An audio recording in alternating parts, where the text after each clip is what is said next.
All right, let's do this. Life of Chuck. You know when you see something just happening in front of you and you're like, these guys are getting pretty exciting. Or they're getting very ambitious. They're getting very excited. They're getting very different-y about this. Life of Chuck is one of those trailers that I've been kind of hearing about, seeing, and just popping up here and there. And the moment you know that it's Tom Hiddleston in there, you knew there was gonna be eyes kind of like zoning in on that. But what got me is that apparently Stephen King is involved. Now I don't know if that means that he had a original book that became the movie or if he helped write for this movie. But regardless, the life of Chuck is an experience. That's it. That's it. It's something that kind of just puts you in the shoes of not a person, but situations, call them, or environments and places, sets. And when you're there, you're kind of forced to kind of experience what is happening around you. And through that surroundings, you get to get an idea of what a Chuck could chuck if a woodchuck would. And that's where things get interesting. Because yes, you go Life of Chuck, and we go, okay, let's start from the beginning. And like any cliched Marvel movie, or however, before it became super cliched, I think I'm thinking about Deadpool. We start from the ending. And that's cool, right? Because we like when people go creative. You can go creative with messing up the order of timeline and all that. But the way they did this setup was very tasteful.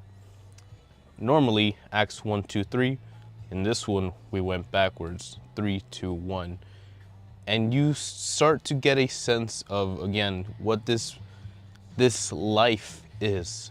Because we're not just focusing on the man named Chuck. Even though you may see all around you these signs, these symbols, these thank you letters, these advertisements of thankfulness to this Chuck character.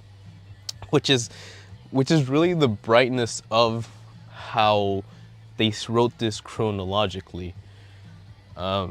Because if you start the film with this grander than life story, right? This kind of emotion, but you don't know what it means. You don't know what's going on, what's everything means. And it brings a sense of mortality. And that's why I think it's so important that Stephen King is part of this, because it does show like how good he or his people are at writing these self-provoking moments in that movie theater when you're like, whoa, what's going on? What is this happening? Who is this guy? It builds up to a point that your mind almost exclaims danger. Like your natural reaction to life itself is to fear. And that has to be by design. So just incredible how just through visual representation and writing and just environmentalism, you get a bigger story, like a huge picture. And once you start piecing it all together, which is why it's so brilliant that it's told backwards, you start to see how everything falls in line, and you start to understand, and you really start to get to the root of everything, why this means so much. You realize that by going backwards, there is so much knowledge, information, experiences, lives that were felt through this moment, through this person, through this Chuck. So for 39 years of service, thanks, Chuck. And that, ladies and gentlemen, is how you write a provocative, thought-fulfilling moment in time. Stephen King, done it again. The actors pulling through. We talked about Hiddleston, Mr. Loki himself being there front and center. And yeah, while he does bring a certain emotion to this film, to this moment, it has to be the younger character that takes the spotlight. The kid who man, his acting chops, whew, but his physical acting, damn. And it's, giving it to Hiddleston himself, right? A man who is like put in his life to this work, but seeing how that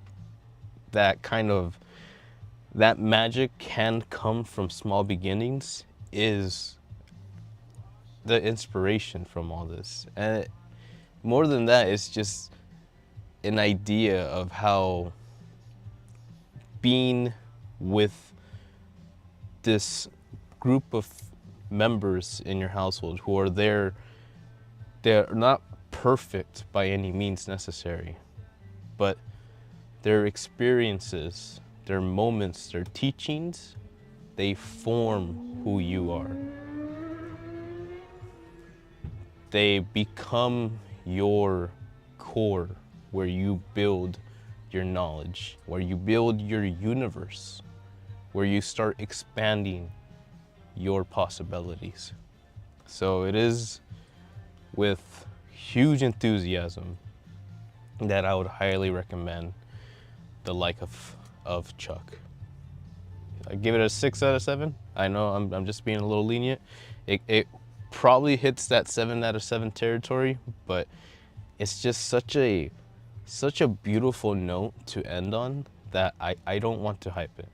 This is what it is. It needs to be its own thing. And I love like stories where we're kind of getting to the end of our author's timeline. So you get to see them start to write stories that kind of have reflective measures.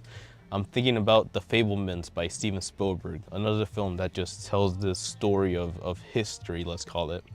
And I believe I can definitely see where Stephen King comes from at this point.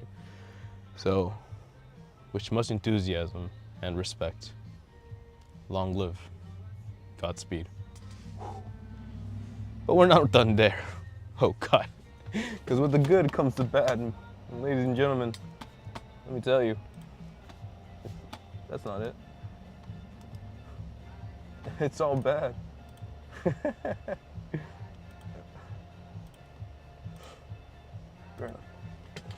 Because if life in 2025 wasn't difficult enough,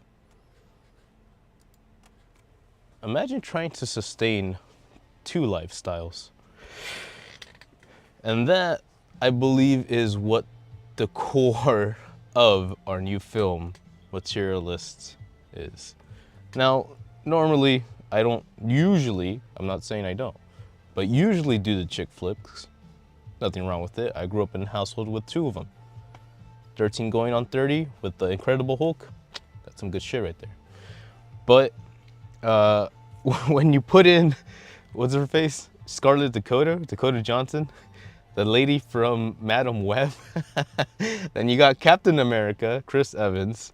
And then you got Mr. fucking in 1,000 Faces, fantastical, whimsical man, Pedro Pascal himself as the lead roles. Then I'm curious. I'm a little curious, man. I'm trying to get into these little loops of cycles of whatever. But hey, again, curiosity. And as they say, the curiosity kills the cat. But in this case, we got a story. We got an interesting take. And I really like seeing these perspectives, because it really, you walk in and you're like, all right, whatever I know about life, I'm just gonna leave that at the door. I'm gonna let these kids have their fun, and we're just gonna learn a thing or two. And yes, it is interesting. The world of New York, a world that is expensive, not very unlike a California, but also very, let's call it idealistic, image propelled, let's say. And we see a glimpse of to that universe, right? We got this guy right here who's trying to find a wife, quote unquote, girlfriend into wife, but he says he doesn't want anybody that's in their late 30s, but he also wants them to be above 23. So we're dealing with that type of universe, and Dakota Johnson is not feeling the universe that like love is a thing and all that, which again, her profession is hooking rich people to rich clients. So we got female ladies who are pretty much past their are close to their expiration dates, let's call it. Japanese wedding people, or Japanese Christmas cake people will know what I'm talking about. And they're looking for someone that will financially stabilize them in New York.